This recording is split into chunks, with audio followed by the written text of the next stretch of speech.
და აფხაზური სამზარეულო გრძელდება, როგორც ისიც ეს აფხაზეთის საინფორმაციო ანალიტიკური ცენტრის პროექტი არის დღეს განსხვავებული აბის და იმიტომ რომ ჩვენ უკვე გავწვდით დედაქალაქს და ულამაზესი და მზიანი ბათუმი გუბასპინძლობს დღეს და ასევე ეთნიკურად აფხაზი ფერის სკოლის პედაგოგი ნინო აშმეიბასთან ვიმყოფებით სახლში სტუმრად.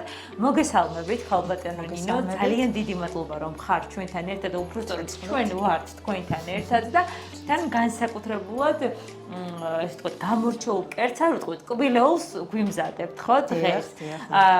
აფხაზური ჰავა. რო გითხრათ რამდენად ხშირად ამზადებთ ჯერ ამით რომ დავიწყოთ რითი განსხვავდება რო აუხსნათ ჩვენს მაყურებელს სხვა ჰალვებისაგან იგივე აი მაგალითად თქვენ აჭარაში ცხოვრობთ და იმ ჰალვისგან რასაც ამზადებენ აქ განსხვავდება იმით რომ ჩვენ გვჭირდება ჯერ ინგრედიენტები ქვილი, კარაქი, შაქარი, წყალი ქვაბში ვდებთ კარაქს, კარაქი გადნება, ვამატებთ ქვილს და აი ვურევთ მანამ სანამ ქარვისფერს არ მიიღებს ეს მასა.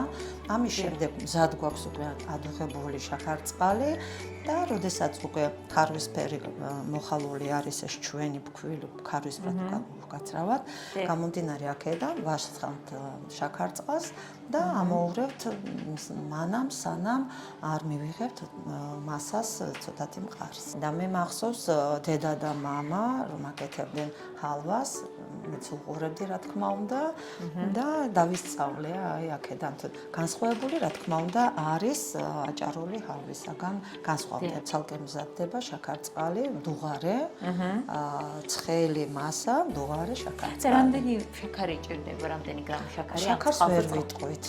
და შაქარზე გააჩნია შაქრის სიტკბოზე. ჩვენზეა დამოკიდებული. რა თქმა უნდა და თუ ჩვენ ვაკეთებთ მაგალითად 1 კილო ქვილს, ჭირდება 800 გრამი კარაქი.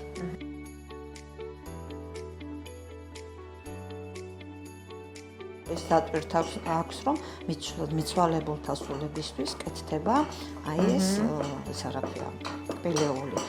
და გამომდინარე აქედან უყვართ ხალხს სხვათა შორის არიან ადამიანები აი როგორც კორკოტია ალბათ ეგეთი ისეთივე დატვირთვა აქ ხო?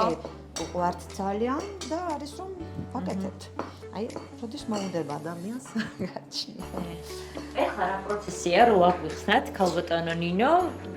ეხლა უკვე მოხალულია. მოხალულია ხო? კი, უკვე გამზადებული, მოხალული არის ეს. და დავასხამთ შაქარწყალს და მოუღრევთ. აი სამოფოვდება, აი ასე ამოფოვდება. და ანუ სავალდებულოა რომ მუდმივად ესე უბრალოდ არ დავტოვოთ, ხო? გაზზე მუდმივად უნდა ვურიოთ. კი, მუდმივად უნდა ვურიოთ. და ჩვენი აფხაზური ჰალვაც მზად არის, ეხლა სერვირების დროა და შეგვიძლია ხო რა დავიწყოთ ხალბატონო ნინო?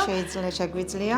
აქვს თუ არა რაიმე კონკრეტული წესები სერვირებას, დაჭრას, რამდენ ხანში შეგვიძლია რომ მივირთვათ მაგალითად და ნუ ცხელზე ალბათ დაჭრა არ შეიძლება.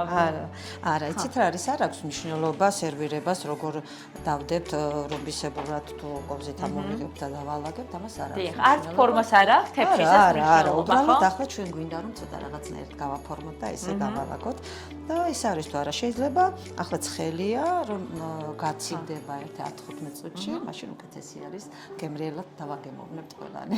კი. აი ესეც რომ გავაკეთოთ და დავალაგოთ. პირდაპირ მრგვალი ფორმებით, ხო? ასეც შეიძლება.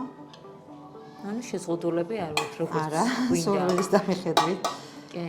სერვირება უკვე ჩვენზეა დამოკიდებული. დიდი მადლობა ხალბატონო ნინო, რომ გვიმასპინძლეთ. მედია რომ კიდე შევხვდებით ერთმანეთს, აუცილებლად როდესაც ჩამოვალთ გესტუმრებით და იმედია რომ დაგვახმოდეთ კიდე ახალ აფხაზურ კერძს. იმედია მოგეწონებათ ჩემს მიერ მომზადებული ჰალვა და წინ მარტივად მომზადებთ ყოველთვის. მე მგონი არ გაუჭირდება. დროებით მე კიდე მომავალ აბის და გემშვიდობებით ნახვამდის. ნახვამდის.